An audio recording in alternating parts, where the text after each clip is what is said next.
ফুরে আমরা দেখছি অ্যাকশনে এজেন্সি সাত সকালে শহরের বিভিন্ন জায়গাতে তারা হানা দিয়েছেন। আবারও প্রসন্ন রায় তিনি খবরের শিরোনামে, কারণ এবারে সিবিআই তদন্ত কর ইডির রাডারেও প্রসন্ন।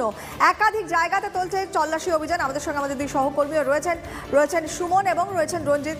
দুজনের কাছেই যাব। যেমনটা আমরা বলছিলাম, প্রসন্ন রায় বেশ কয়েকটি ঠিকানাতে অভিযান। নিউ টাউনে একটি বিলাসবহুল বাংলো রয়েছে, বলাকা আবাসনে দুটি ফ্ল্যাট রয়েছে, নয়াবাদে একটি ফ্ল্যাটে এজেন্সির তল্লাশি। নিয়োগ দুর্নীতি তদন্তে নেমে মিডলম্যান প্রসন্ন রায়কে সিবিআই এর আগে গ্রেফতার করেছিল। এই মুহূর্তে তিনি জামিনে মুক্ত রয়েছেন, কিন্তু কোথাও যে তিনি কেন্দ্রীয় এজেন্সির রাডারে রয়েছেন এই তল্লাশি আবারও একবার সে প্রমাণই করছে। সুমন আমাদের সঙ্গে রয়েছেন এবং রঞ্জিত রয়েছেন। সুমনের কাছে প্রথমে আসি।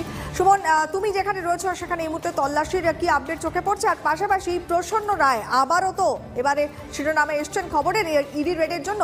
একটু আবারও ব্যাকগ্রাউন্ডটা বুঝে নেওয়ার চেষ্টা করবো Suman.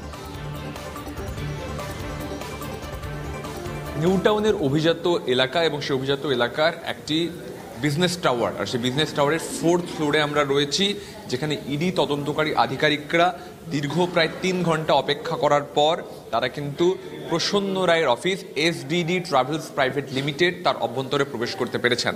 SDD travels and private লিমিটেডের একজন কর্মী আসেন এবং তাকে ওয়ারেন্ট দেখিয়ে, নোটিশ দেখিয়ে তারপরে কিন্তু ইডি তদন্তকারী আধিকারিকরা তারা ভিতরে প্রবেশ করেছেন। তল্লাশি অভিযানের কাজ শুরু হয়েছে।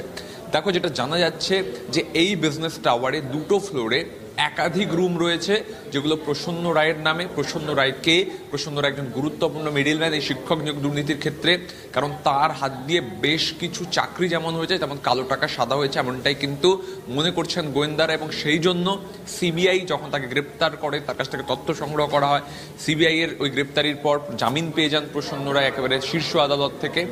তারপর ইডি এবার কিন্তু প্রসন্ন রায়ের ডেরায় বলা চলে। আমি দেখাতে বলবো একবার অমিতকে যে সিআরপিএফ যে জওয়ানরা রয়েছেন তারা একেবারে কিন্তু বাইরে টহল দিচ্ছেন এবং ভেতরে কিন্তু তল্লাশি অভিযানের কাজ চলছে। এটা 4th ফ্লোর। একইভাবে 5th ফ্লোরের 510 নম্বর রুম, যেটা আসলে সালাসার প্রাইভেট লিমিটেডের ঘর, সেখানেও কিন্তু এই তল্লাশি অভিযান চলছে।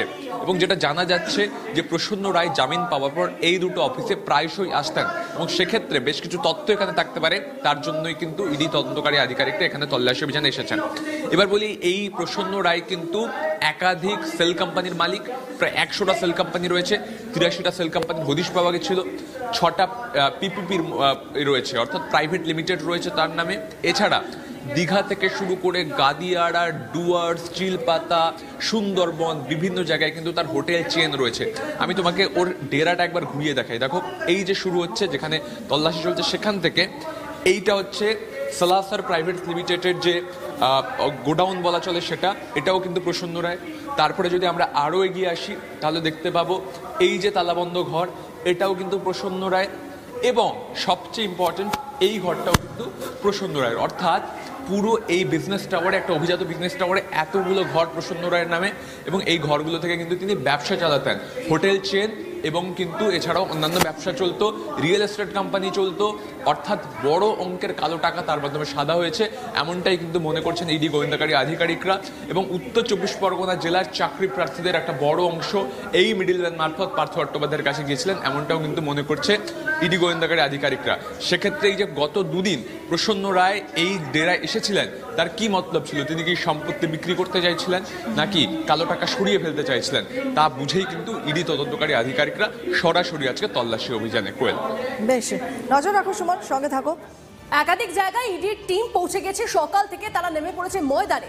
আরো একটা জায়গা আইডিয়াল ভিলা, সেখানে রয়েছে ইডির টিম, সেখানেও চলছে তল্লাশি। আমাদের প্রতিনিধি রঞ্জিত আমাদের সঙ্গে রয়েছেন সরাসরি।